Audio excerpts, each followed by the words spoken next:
Yahweh bolingo nayo etondi mokili. Pesa biso Yesu, pesa biso mwana nayo.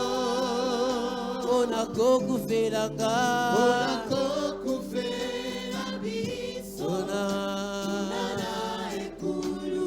Yahweh Nzambe zuwa,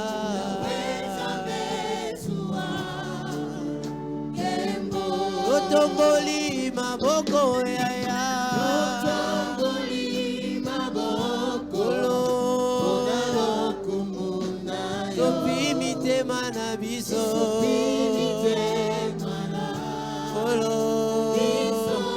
osusu lokola yonde nani, azalite, Yahweh Nzambe zuwa.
Église, j'aimerais demander votre permission si nous pouvons nous prosterner devant le Seigneur.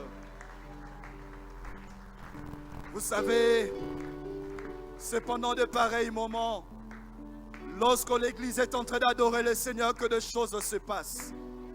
Avec votre permission, est-ce que nous pouvons nous prosterner devant le trône de la grâce? Et pendant que tu es en train de célébrer ce Dieu, que le Dieu qui siège au milieu de louanges et d'adoration de son peuple, que ce Dieu vous touche. La Bible dit au moment où on commença à entonner le chant et à donner les louanges, le Seigneur mit l'embuscade.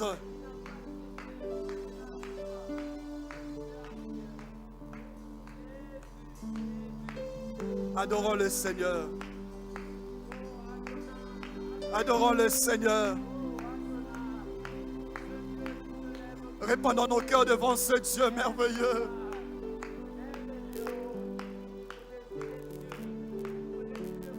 Et pendant que tu l'adores, laisse que ce Dieu se révèle. Pendant que tu es en train de l'adorer, que ce Dieu se révèle. Pendant que tu es en train de le célébrer,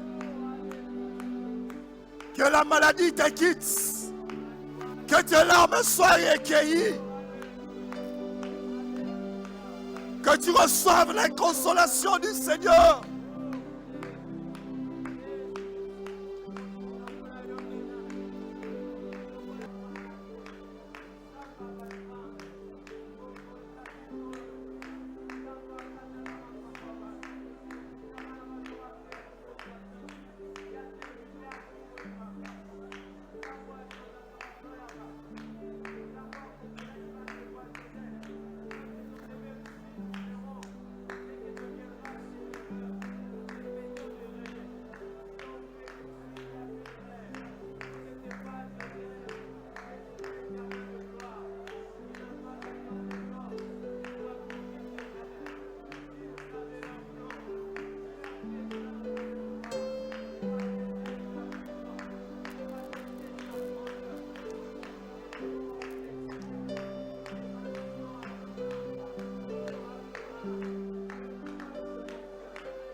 Alléluia.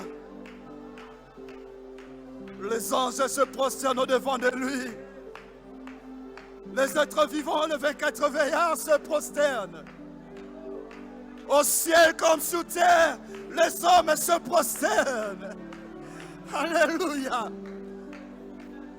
Les rois quittent leur trône pour dire qu'il n'y a que toi.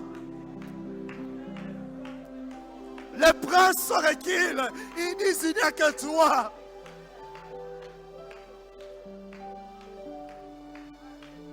Au ciel, sous terre, principauté, domination, royauté se soumettent à toi et à ta seigneurie. Seigneur, merci. Ce matin, l'honneur, la gloire. Ce matin, l'honneur, la gloire à toi. Ce matin, exaltation à toi. Que ton nom soit béni. Seigneur, merci. Seigneur, merci. Seigneur, merci. Le Dieu de notre considération, le Dieu qui nous a valorisés, les hommes déconsidérés dans la société, des hommes sans valeur.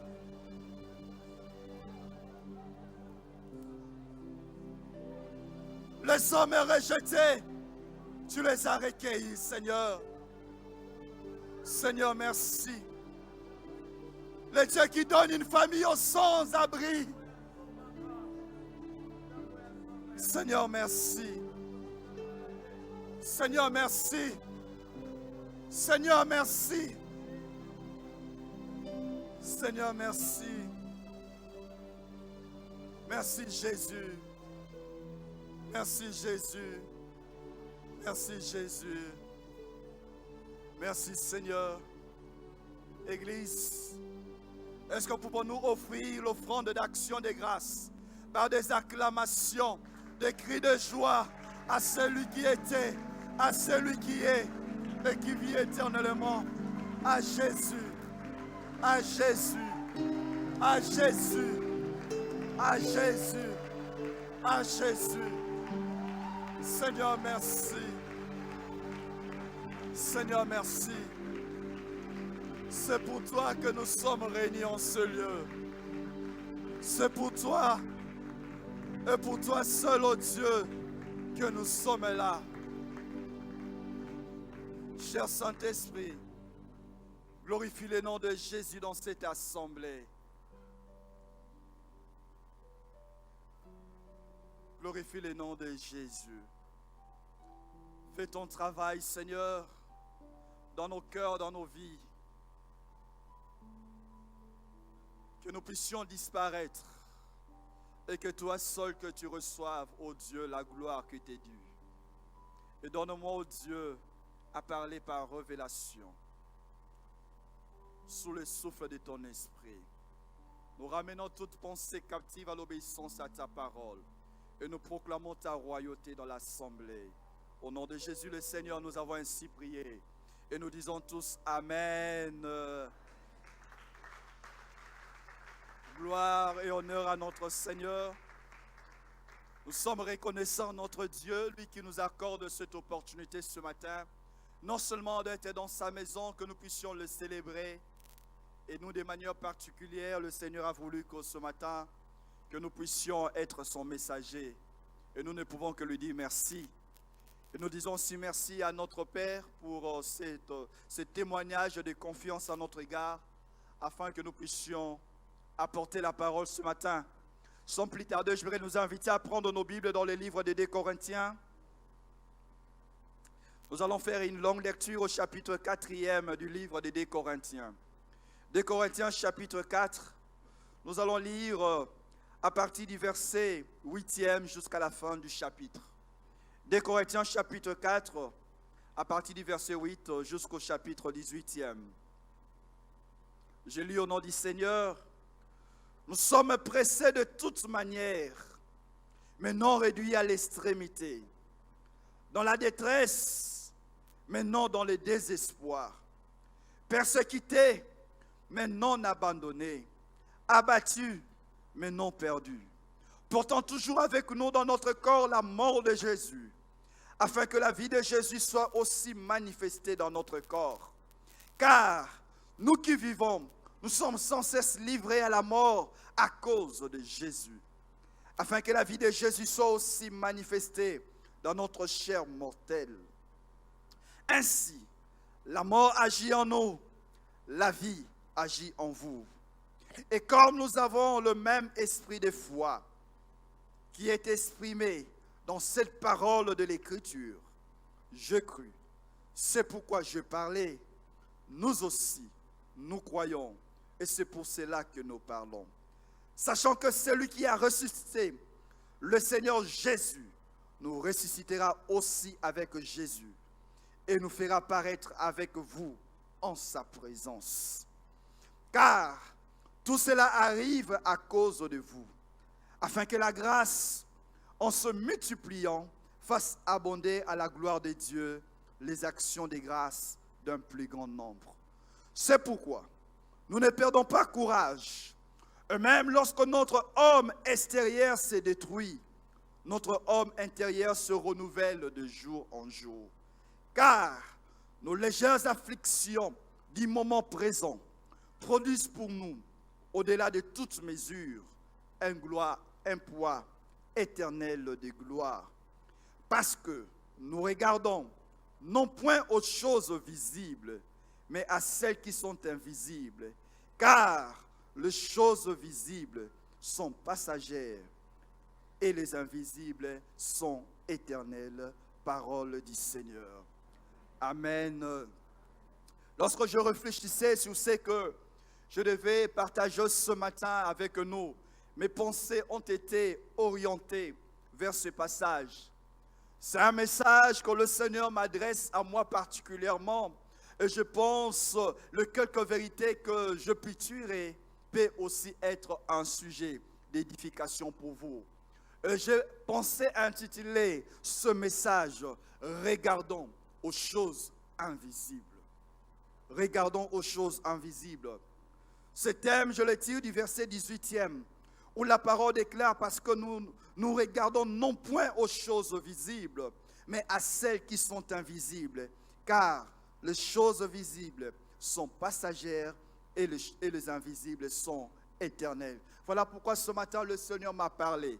Et j'aimerais partager avec vous ce que j'ai reçu de Dieu. Et j'aimerais nous inviter tous à avoir les regards tournés vers les choses qui sont invisibles. C'est un message que nous adresse l'apôtre Paul. Un message que l'apôtre Paul est en train d'adresser aux chrétiens de la ville de Corinthe. Dans ce chapitre, dans ce deuxième livre de Paul aux Corinthiens, l'apôtre Paul est en train de défendre son ministère. Il y a plusieurs qui ne voulaient pas reconnaître le ministère apostolique de Paul. Et dans ce chapitre, nous voyons l'effort de l'apôtre Paul de défendre son ministère, de défendre son autorité apostolique, mais aussi de combattre ou de dénoncer le faux docteur dans la ville ou bien qui s'était introduit dans l'église de Corinthe.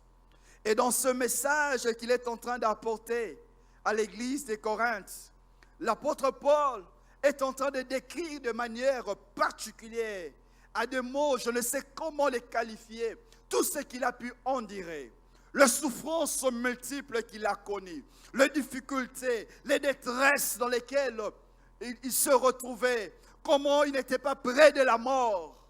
À un moment donné, il se voyait déjà presque parti. Il était presque désespéré à cause de tout ce qu'il rencontrait. La souffrance était tellement énorme. Et lui-même, il est en train de dire cela. Il était à un moment donné réduit à l'extrémité. À un moment donné, il était persécuté. À un moment donné, il était presque mis à mort. Et cela était à cause de Christ. Il était presque poussé à l'abandon et au découragement au point de vouloir même abandonner son ministère. Et dans des conditions périlleuses, il était exposé. Mais dans tout ce qu'il a connu et dans ces tableaux qu'il est en train de dépeindre, de tout ce qu'il avait connu, il dit oui, j'étais réduit à l'extrémité. J'étais presque à la mort. Mais il y a quelque chose qui m'a encouragé. Il y a quelque chose qui me disait, Paul, n'abandonne pas. Il y a quelque chose qui me disait, Paul, ce n'est pas encore fini. Il y a quelque chose qui me disait, Paul, tu dois encore continuer ta marche. Et cette chose, c'est le regard que Paul était en train de porter, non pas aux réalités qu'il était en train de connaître, non pas aux souffrances qu'il était en train d'endurer, mais le regard de Paul n'était pas tourné vers les choses visibles, mais ses regards se portaient sur les choses qui étaient invisibles. Et voilà ce qui donnait l'encouragement à Paul. Je n'abandonnerai point à cause des choses qui sont invisibles. Bien, mais laisse-moi te dire, les informations que nous recevons, les difficultés de la vie, les réalités que nous traversons chaque jour, les maladies que nous sommes en train de connaître, des problèmes dans le milieu professionnel, les problèmes dans les familles, peut-être que nous sommes accusés faussement. Peut-être même nous sommes en train d'expérimenter les rejets. Peut-être même nous sommes abandonnés. On nous regarde aujourd'hui avec un regard un peu pour nous dédaigner. Mais que ces choses ne te poussent pas à l'abandon. Ce sont des informations qui sont de nature à nous détruire, qui sont de nature à nous amener même à renoncer à ce qui fait la force de notre vie. Mais comme l'apôtre Paul nous dit, bien aimé, que ces choses ne nous poussent pas à l'abandon, que ces choses ne te découragent point, que ces choses ne t'effrayent point. J'aimerais que tu dises à ton voisin que les réalités de ta vie ne te poussent pas à l'abandon, que les réalités de ta vie ne te poussent pas au découragement. Mais comme l'apôtre Paul, regardons aux choses qui sont invisibles. Bien aimé, le mot invisible renvoie à ce qui ne se voit pas avec l'œil nu. Le mot invisible renvoie à ce que nos organes de sens ne peuvent pas palper, à ce que nos yeux ne peuvent pas voir, à ce que nous ne pouvons pas goûter avec notre langue, à ce que nous ne pouvons pas toucher, à ce que nous ne pouvons pas entendre avec les oreilles humaines. Ce sont les choses qui, humainement parlant, dépassent l'entendement, dépassent les sensationnels, dépassent les émotions, dépassent la pensée. Nos organes de sens ne peuvent le percevoir. Mais c'est à ces choses-là, et ce sont ces choses-là, qu'aujourd'hui l'apôtre Paul nous demande à porter nos regards. J'aimerais nous dire 3 vérités en ce qui concerne les choses qui sont invisibles. La première vérité, bien-aimée, c'est que j'aimerais nous dire que les choses invisibles sont créées par Dieu. Lorsque nous lisons dans le livre des Colossiens, chapitre 1er, au verset 16e, la Bible nous dit, en lui ont été créées toutes les choses qui sont dans le ciel et sur la terre, les visibles et les invisibles, trône, dignité, domination, autorité, tout a été créé par lui. J'aimerais vous dire, frères et sœurs, les choses dont nous sommes en train de parler, les choses invisibles n'ont pas été inventées par les hommes. Mais les choses qui sont invisibles sont le fruit de la création du divin Seigneur qui est notre Dieu, votre Dieu. Et ça, c'est une vérité importante que j'aimerais que vous et moi, que nous puissions saisir. Et si nous comprenons que les choses invisibles ont été créées par notre Dieu, nous n'allons pas nous décourager. Nous n'allons pas nous laisser entraîner dans l'abandon. La deuxième vérité que j'aimerais que nous puissions saisir, lorsque nous lisons dans le verset 18e de notre passage de base du livre des 2 Corinthiens, la Bible nous dit que les choses invisibles sont éternelles. Les choses que nous sommes en train de voir aujourd'hui sont passagères. Toutes les choses que nous voyons aujourd'hui, gloire, trône, dignité, la magnificence de certains pays, ces choses vont passer.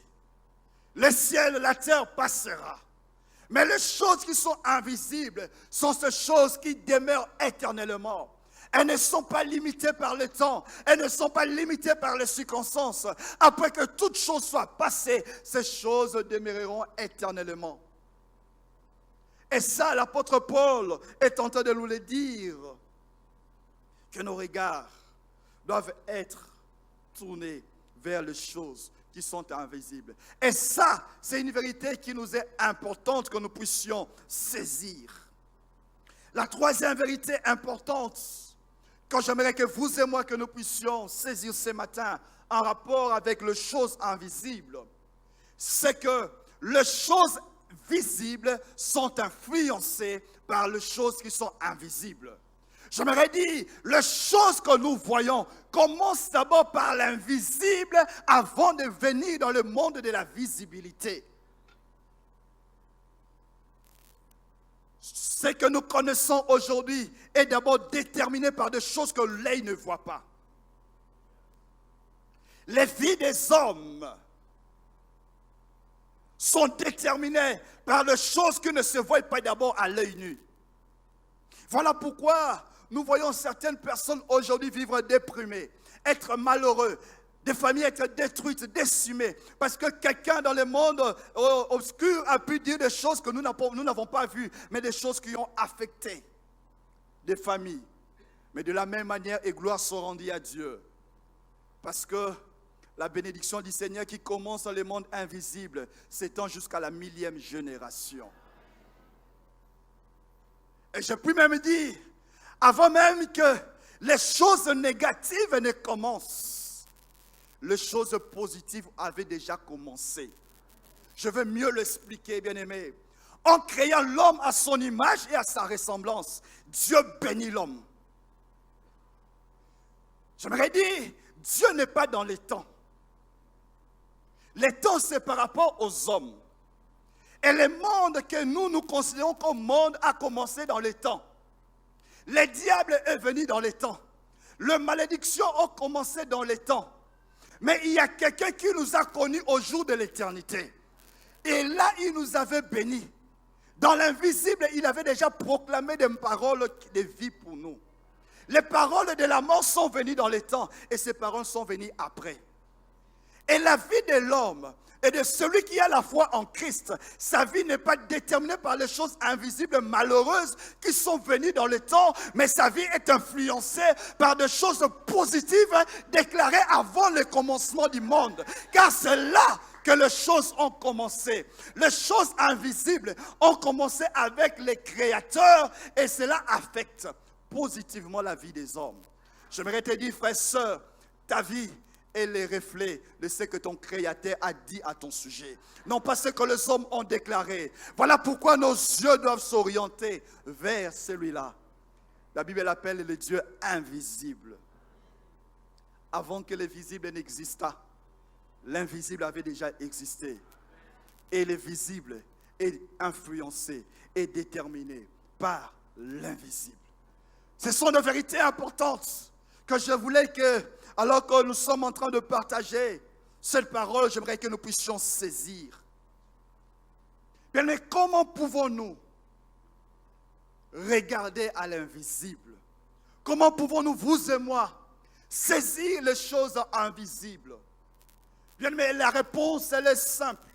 Comme nous l'avons dit, ce n'est pas avec la perception humaine, ce n'est pas avec nos organes de sens que nous pouvons saisir les réalités invisibles. Mais les réalités invisibles sont saisies, sont perçues par un regard qui dépasse la foi. Un regard plutôt qui dépasse l'œil humain, un regard qui dépasse nos raisonnements, nos pensées.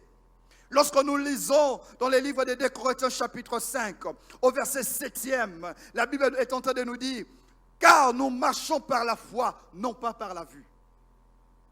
Les choses invisibles ne sont pas saisies par les organes de sens. Mais les choses invisibles sont saisies par la foi. Car la foi est cet œil qui nous permet de saisir les réalités spirituelles. Ces réalités que nous ne pouvons pas saisir. J'aimerais dire, les chrétiens ne marchent pas par rapport à ce qu'ils voient aujourd'hui. Mais les chrétiens marchent par la foi. Et la foi lui permet de marcher sur les réalités d'aujourd'hui. Mais il perçoit les réalités spirituelles que le Seigneur notre Dieu a tracées pour lui. La foi, ce sont les yeux. C'est les yeux plutôt de l'esprit. Ces yeux. La foi, ce n'est pas croire au néant. Non. Je ne crois pas qu'il y a un néant. Mais la foi, c'est croire à l'existence de quelque chose. C'est quelque chose qui n'est pas déterminé par les hommes, mais c'est quelque chose qui est déterminé par le Créateur. La foi, comme le dit les livres d'Hébreux au chapitre 11e, le verset 1er, la foi, c'est cette ferme assurance de choses qu'on espère et une démonstration de celles qu'on ne voit pas. Et celles qu'on ne voit pas, ce sont les choses invisibles. La foi nous permet de saisir ces vérités invisibles, ces réalités invisibles. La foi ne se limite pas au présent.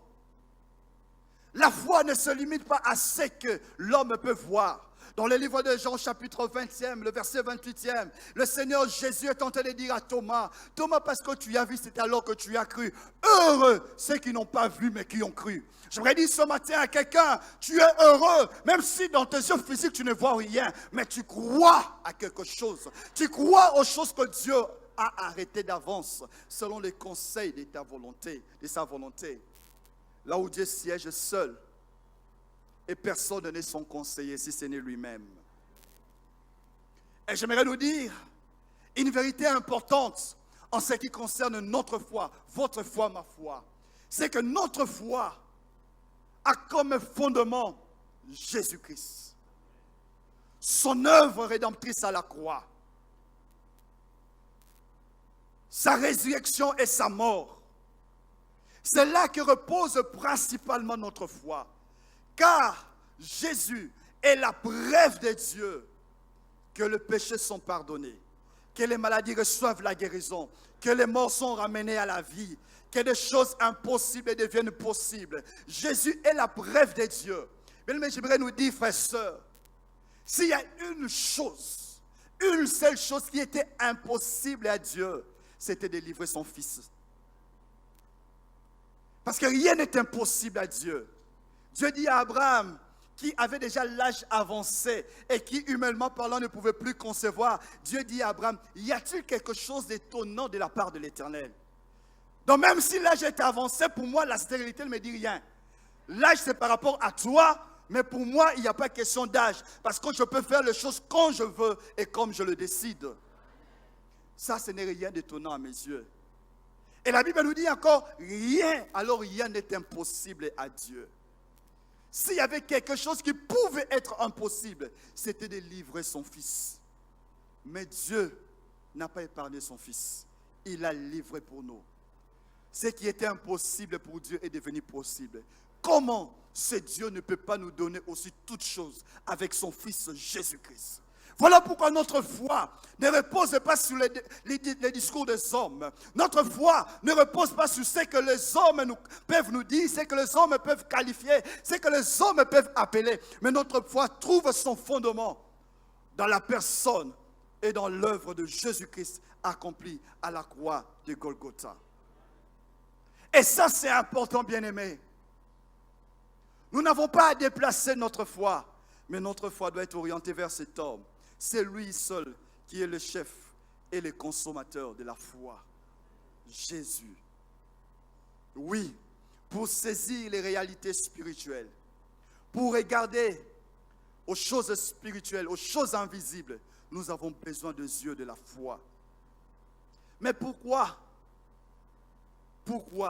devons-nous focaliser nos regards sur ces choses invisibles?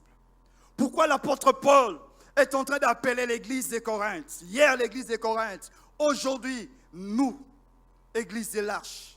Pourquoi l'apôtre Paul est en train de m'appeler, moi, comme vous ce matin, à porter nos regards sur ces choses qui sont invisibles?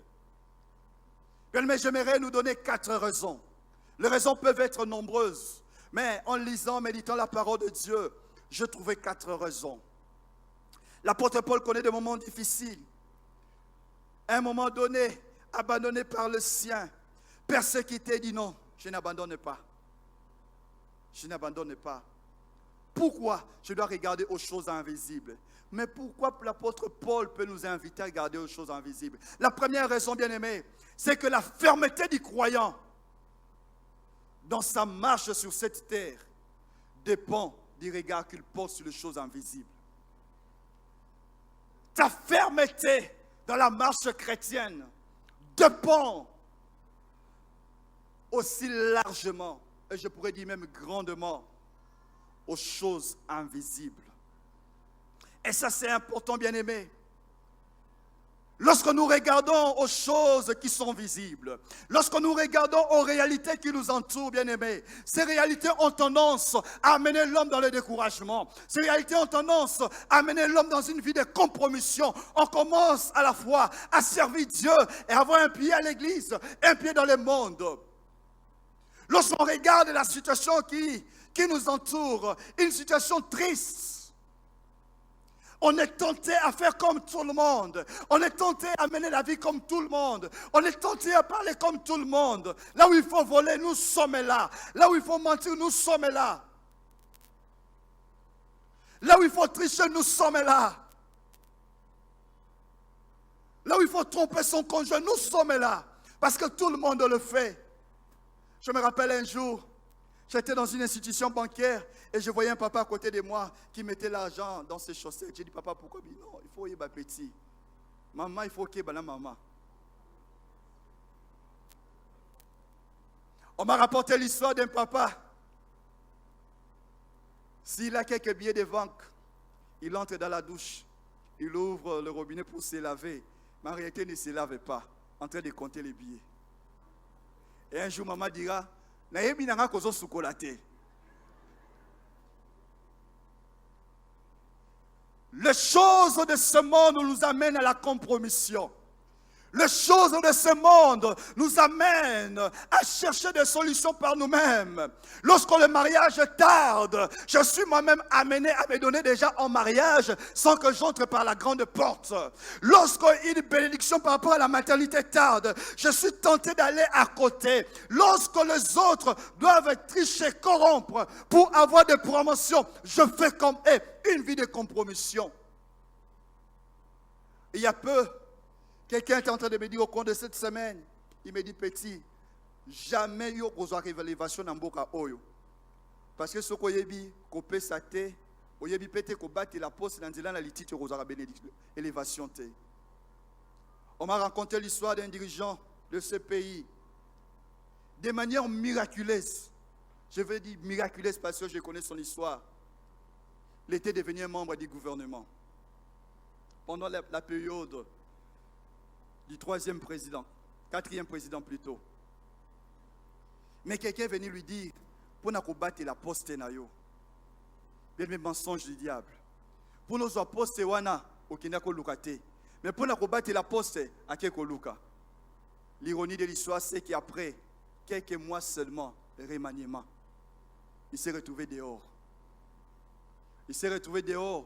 Mais aujourd'hui, il est devenu un agent du diable alors qu'il communiait. Il avait la foi en Christ.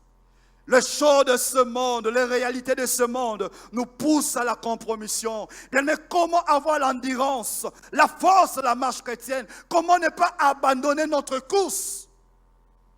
Nous devons porter nos regards vers les choses qui sont invisibles. Si nous avons nos regards vers ces choses bien-aimées, nous n'allons pas vivre dans la compromission. Nous allons demeurer fermes dans notre marche. Voilà pourquoi dans le livre de Daniel, la Bible dit, Daniel chapitre 11, ceux du peuple qui connaîtront leur Dieu agiront avec fermeté. Aujourd'hui, plus qu'hier, l'Église a besoin des hommes et des femmes qui sont fermes dans leur marche. Comment ne pas parler l'exemple de ce héros de la foi dont décrit les livres d'Hébreux chapitre 11e, qui ont connu des moments très difficiles, à l'exemple d'Abraham, des épreuves nombreuses. Mais cet homme est allé regarder vers les choses invisibles. On lui a dit de quitter son pays Ur. Il se rendait vers une destination inconnue de lui. Mais il ne regrettait pas. Il ne vivait pas dans la nostalgie de ce qui s'est passé dans le pays d'Ur. J'aimerais dire, frère, sœur, ne vis pas dans la nostalgie du pays où tu es sorti, car il y a une destination meilleure qui nous attend devant. Et c'est ce qu'Abraham avait réalisé. Mais pour aller jusque-là, nous avons besoin de la fermeté. Mais cette fermeté, on demeure ferme seulement si nos regards se portent sur ces choses qui sont invisibles. Et à l'exemple de l'apôtre Paul, qui pouvait rester constant, parce que qui dit fermeté parle de l'endurance, parle de la force, parle de la constance dans la marche. Et cela n'est possible que si nos regards se tournent vers ce qui est invisible.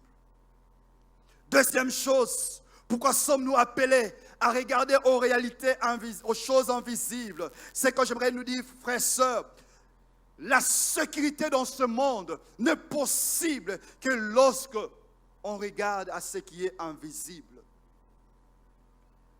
Il y a des choses de ce monde. Lorsque nous regardons cela, lorsque le regard se porte sur les réalités du siècle présent, bien-aimés, combien nous ne nous sentons pas en insécurité? Combien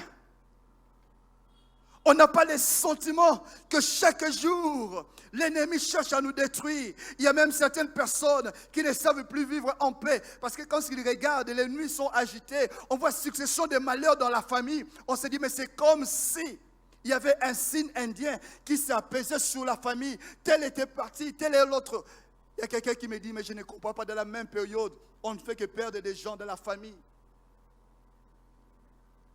On a l'impression de l'insécurité. Et ça, bien aimé, c'est notamment ce qu'a connu deux personnes, je prédis une personne et tout un peuple dans la Bible. La première personne, bien aimée, c'est dans le livre de 2 Rois, chapitre 6. C'est Élisée. Le serviteur d'Élisée se lève un matin. Il regarde. Ils étaient entourés d'une grande armée qui était venue pour le détruire. Une armée nombreuse, bien équipée pour les détruire. La conséquence, c'était l'insécurité, l'agitation. Bien, mais si nous vivons dans ce monde, j'aimerais nous dire, du point de vue spirituel, il y a des réalités terribles. Chaque jour, nous sommes aussi entourés par l'ennemi. Il cherche à nous détruire. Comme au temps d'Élisée. Ils étaient entourés. Et les serviteurs du prophète se lèvent, ils regardent et disent, nous sommes perdus. Notre espoir est envolé. C'est l'insécurité. C'est peut-être votre cas ce matin. Vous avez l'impression de l'insécurité. Mais l'homme de Dieu ne voyait pas l'insécurité. Il voyait des choses qui étaient invisibles. Les choses qui étaient invisibles, c'est que certainement, dans le monde physique, il y avait une grande armée qui les entourait. Mais invisiblement, il y avait aussi une armée aussi nombreuse. L'armée du Dieu Tout-Puissant, de l'Éternel des armées, Sabaoth. Cette armée qui était là et qui le sécurisait. Face à l'agitation, les sentiments d'insécurité du serviteur de l'Éternel et du serviteur d'Élisée, il y avait la sécurité chez Élisée. Parce qu'Élisée voyait autrement. Laisse-moi te dire, lorsque tu vois les choses de manière invisible, l'ennemi ne fera rien. Il viendra. Et il viendra certainement.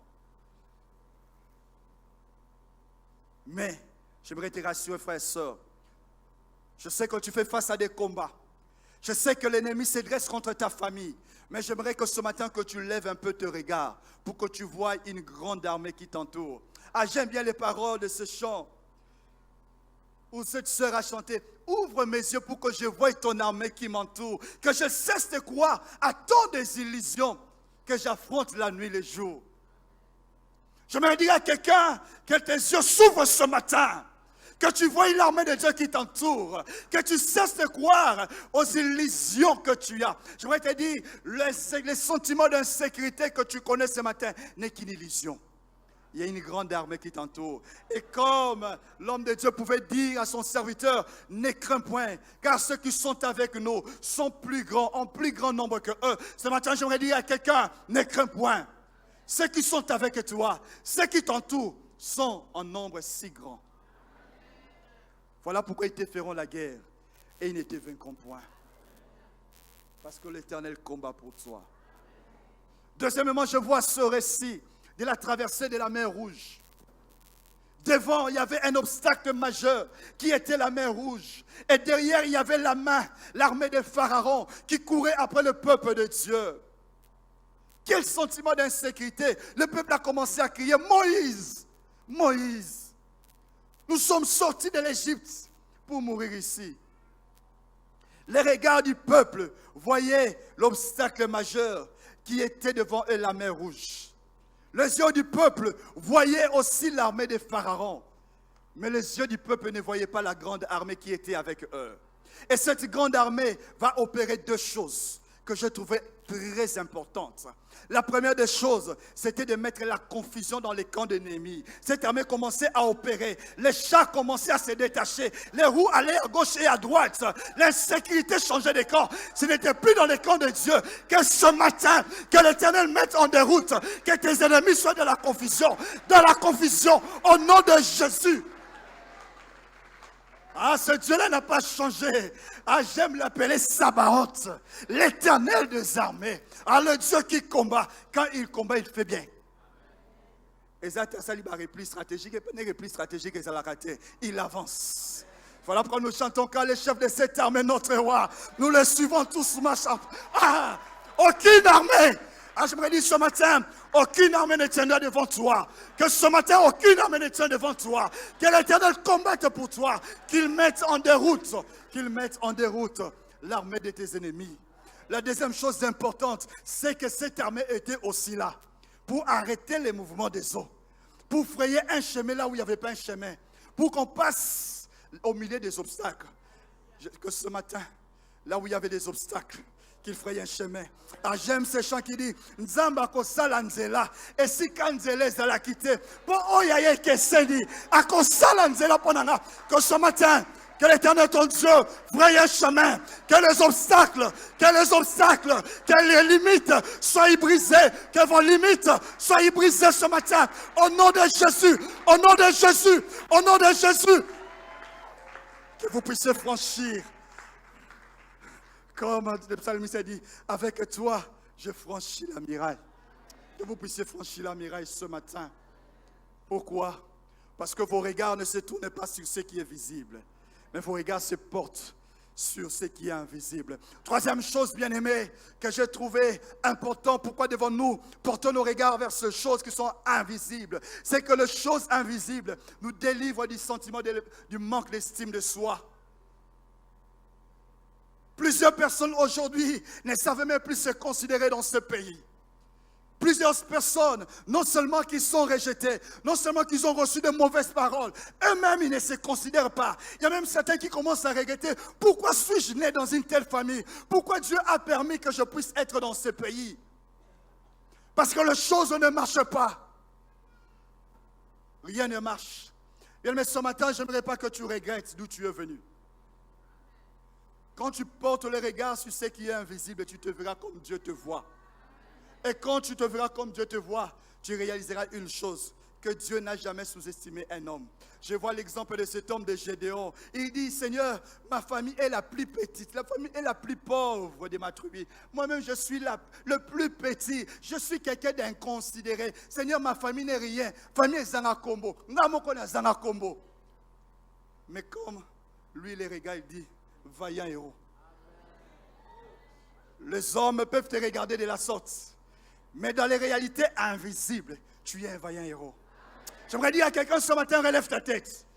Tu es un vaillant héros. Tu marcheras. Et c'est par toi que l'Éternel accomplira de grands espoirs. Par toi, le Seigneur délivrera ta maison. Par toi, le Seigneur donnera un nom. Que le Seigneur te donne un nom. Que le Seigneur fasse en sorte qu'on parle de toi dans cette génération et dans les générations à venir. Qu'on parle de toi, vaillant héros. Quand tu porteras tes regards sur les choses qui sont invisibles, tu ne vas plus manquer de l'estime de soi. Tu ne vas plus te déconsidérer, mais tu te verras comme Dieu t'a considéré. Quatrième chose enfin, pourquoi devons-nous porter nos regards sur ce qui est invisible? Le regard aux choses invisibles apporte la révélation de la gloire à venir qui nous attend. Il y a une gloire qui nous attend. Et ces choses nous révèlent cela. Que nous sommes des hommes et des femmes de gloire. À la lumière d'Étienne, alors qu'il connaissait des moments difficiles dans les livres d'actes des apôtres, en train d'être lapidé, il voit le ciel s'ouvrir. Il voit Jésus debout. Quand Dieu fait ces choses, nous aussi nous pouvons aussi voir Jésus debout. Le ciel peut s'ouvrir. On peut contempler la gloire de Dieu. C'est vrai, physiquement, je suis en train de mourir, Étienne, mais je vois la gloire. Je vois le Fils de Dieu debout. Il y a une gloire sûre. Il y a une gloire sûre que nous pouvons voir. Amen.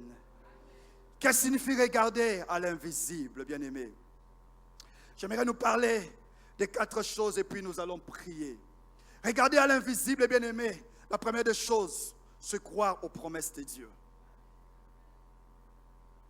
Ce que nous connaissons, les circonstances de la vie nous découragent. Mais Paul avait une parole. Lorsque Dieu appelait Paul, Dieu lui avait dit que je fais de toi un instrument pour apporter la parole aux petits, aux grands, aux rois. Tu dois apporter la parole, Paul. Les choses que tu es en train de connaître, Paul, ça n'anéantit pas ma promesse à ton égard. Tu dois encore te présenter devant les rois. Je me vois encore cette histoire, Paul devant le roi Agrippa. Il parle au roi Agrippa. Le roi Agrippa dit, mais Paul, bien-aimé, le Seigneur fait des choses merveilleuses. Lorsque la promesse n'est pas encore accomplie, on ne sera jamais anéanti. Paul ne pouvait pas mourir. Paul ne pouvait pas abandonner parce qu'il était accroché à une chose. Dans le psaume 119, le Seigneur dit, c'est ta promesse qui fait mon espérance. C'est ta promesse qui me fait vivre. Ce sont les promesses de l'Éternel qui nous donnent de l'espérance. Oh bien-aimé, quand il t'arrivera le sentiment d'abandon, souviens-toi de toutes les bonnes paroles que Dieu a prononcées à ton sujet. Voilà pourquoi Josué arriva à la fin de sa mission. Dans le livre de Josué, chapitre 24e, il dit à Israël, écoutez Israël, de toutes les bonnes paroles que l'Éternel, votre Dieu, a prononcées à votre sujet, pas une seule n'est tombée, pas une seule. Toutes les bonnes paroles.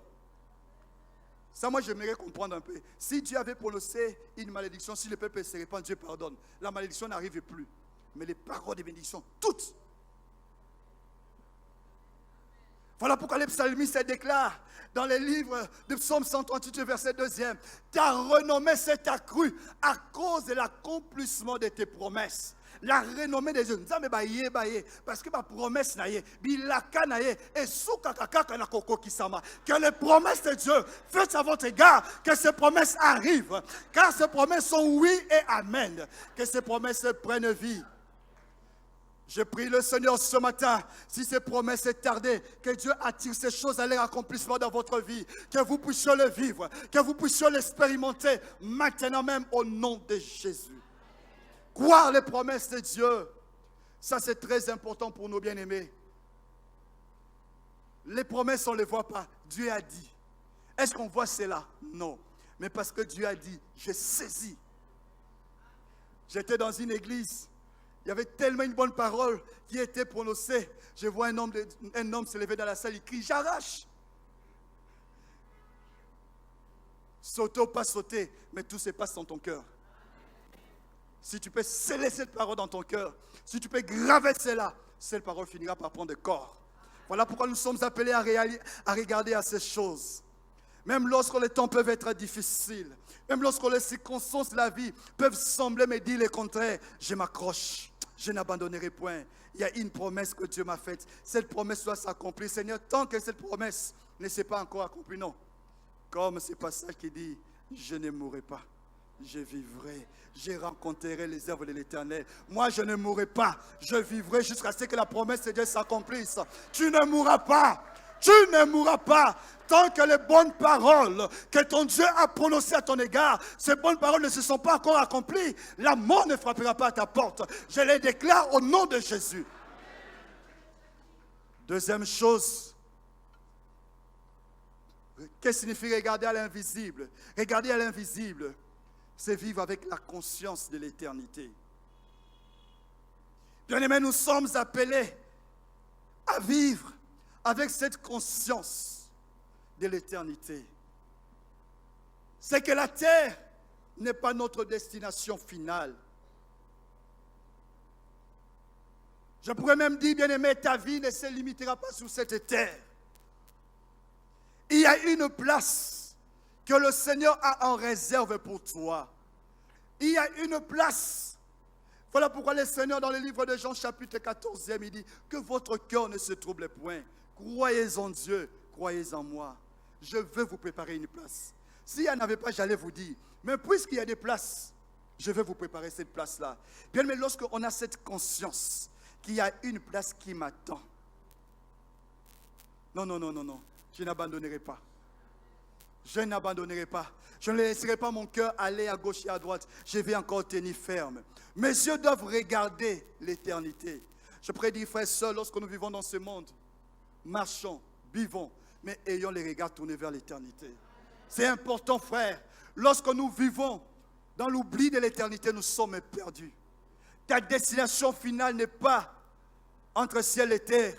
Ta destination finale, c'est l'éternité glorieuse avec Jésus. Aujourd'hui, tu connais des souffrances. Aujourd'hui, tu connais la mort.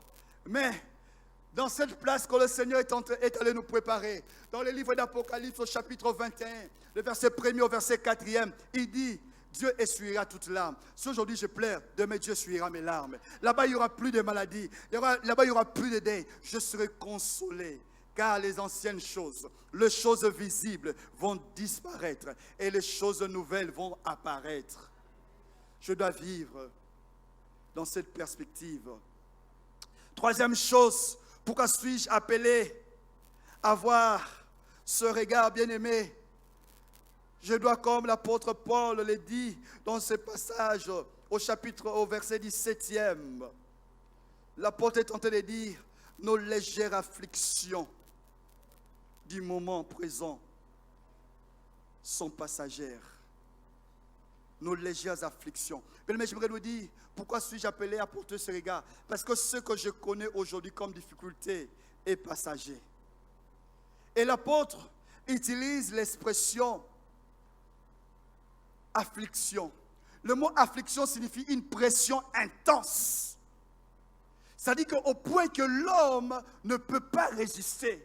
Ça pèse tellement sur nous que ça devient irrésistible. Mais l'apôtre parle et il dit que cette pression intense est légère. C'est vrai, tu pleures, mais ces choses sont légères. Et le mot que l'apôtre utilise pour parler de légère, ce mot signifie insignifiant. Ça ne représente pas grand-chose. C'est vrai, je suis malade. La médecine m'a condamné chaque jour à prendre les médicaments, mais c'est insignifiant. Insignifiant, passager. Ce que tu connais aujourd'hui, ce n'est pas éternel. C'est passager. C'est passager. Il y a un jour, un corps de gloire te sera accordé. Le poids de ton fardeau qui paraît aujourd'hui comme insupportable, mais qui est léger, passera. Quatrième chose, pourquoi le verset 17e nous dit encore plus. Parlant de nos légères afflictions du moment présent, c'est-à-dire ces afflictions qui ne se limitent qu'au présent siècle. Ces afflictions produisent, au-delà de toute mesure, un poids éternel de gloire. Bien, mais un poids éternel de gloire nous attend. J'aimerais dire à quelqu'un, il y a une gloire éternelle, que la Bible parle d'un poids éternel de gloire. Quand la Bible parle de poids éternel de gloire, le mot poids éternel de gloire peut être traduit, peut être compris comme plus extraordinaire qu'ordinaire. Quelque chose de si pesant que toi-même tu ne sais même pas supporter, tu ne sais même pas porter. Et c'est comme ça la gloire qui t'est en réserve, qui met en réserve. Les souffrances que nous connaissons aujourd'hui n'anéantissent pas ce poids. Quand déjà la Bible parle de choses extraordinaires, ce sont les choses qui dépassent l'entendement, qui dépassent le raisonnement. Mais non seulement que ça dépasse les raisonnements, on dit que c'est plus extraordinaire qu'ordinaire. Bien aimé, que la gloire que le Seigneur a en réserve pour nous, c'est une gloire qui dépasse l'entendement que nous pouvons avoir. Cette gloire dépasse tout raisonnement. Cette gloire dépasse même la gloire de Salomon. Cette gloire dépasse la gloire que le roi de ce monde connaisse. Il y a une gloire éternelle. Quand la Bible parle de gloire éternelle, c'est-à-dire que c'est une gloire sans limite. Sans limite. Voilà pourquoi l'apôtre Paul dirait, étant en train de dire, je cours, car je sais que la couronne de gloire. J'aimerais dire, bien aimé, il y a des couronnes qui sont en réserve pour nous. Comment sont ces couronnes, je ne sais. Mais il y a une couronne qui nous attend. Il y a une couronne que Dieu a en réserve pour vous. Et c'est éternellement que nous aurons ces couronnes de gloire. Ces choses ne seront possibles que ce jour-là, à côté du roi des rois. J'aimerais bien dire, nous serons des rois à côté du roi des rois. Considérez-moi déjà comme un roi. À partir d'aujourd'hui, appelez-moi roi. Mais je suis un petit roi. Parce qu'à côté de moi, je tire ma royauté d'un grand roi. Parce qu'il y a une gloire qui pèse sur moi. Une gloire éternelle. Maintenant, quand je regarde toutes ces choses, quand je regarde les choses de ce monde, quand je regarde les réalités qui m'entourent, je me dis ce matin, je n'abandonne pas. Je n'abandonne pas. Je ne reculerai pas. Même si je vois que mon corps est en train de décimer, je dirais, ma chair et mon corps peuvent se décimer, mais Dieu restera toujours le rocher de mon salut. Je n'abandonnerai pas. J'avancerai. Ah, j'aimerais dire, bien-aimé, lorsqu'on a les regards portés sur les choses invisibles, on perce avec Dieu. Peut-être ce matin, tu es venu ce jour, tu te sens peut-être abandonné et tu es sur le point aussi d'abandonner. Tu vois tellement que les réalités sont si grandes pour toi que tu ne sais même plus comment vivre. Il y a un conseil que l'apôtre Paul nous donne ce matin. Que tes yeux s'élèvent, que mes yeux s'élèvent. Portons nos regards vers les choses qui sont invisibles. Et quand nous portons nos regards sur ces choses invisibles, les choses vont changer. Il y a un cantique de gloire qui viendra dans ma bouche, dans votre bouche. On chantera Alléluia. Et je peux dire avec les anges, j'irai là-haut parmi les anges. Près d'Emmanuel me consolait, passant mon temps à la louange. Et je dirai à Jésus, un grand merci. Un grand merci. Parce que la gloire est déjà à moi. Parce que la gloire m'accompagne de maintenant. Et la gloire m'accompagnera pour toujours. J'irai là-haut. Ah, j'aimerais chanter ça avec vous. Quelqu'un peut se lever déjà chanter ça avec moi. Près d'Emmanuel me consolait. Passant mon temps à la louange. Et je dirai à Jésus, Seigneur, merci. Ce jour-là, je serai en face de cet homme qu'aujourd'hui je sers sans le voir. Je serai avec lui face à face. Je contemplerai sa gloire. Il est invisible aujourd'hui, mais visible par l'œil de la foi. J'aimerais dire à mon âme ne te laisse pas t'abattre. Mon âme n'abandonne pas. Il y a une gloire. Il y a un temps de consolation qui est arrivé. Près d'Emmanuel, je trouverai ma consolation. Voici la fin de mes souffrances.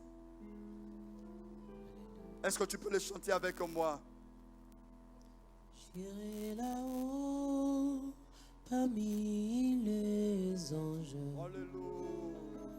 Près d'Emmanuel, me consoler. Passant mon temps à la louange, dire à Jésus un grand merci. J'irai là-haut parmi les anges, près de Manuel, me consoler. Passant mon temps à la louange, dire à Jésus un grand merci. Voici la fin de mes souffrances. Passant Jésus, je suis sauvé. J'ai la victoire sur tous ces mondes. Un jour j'y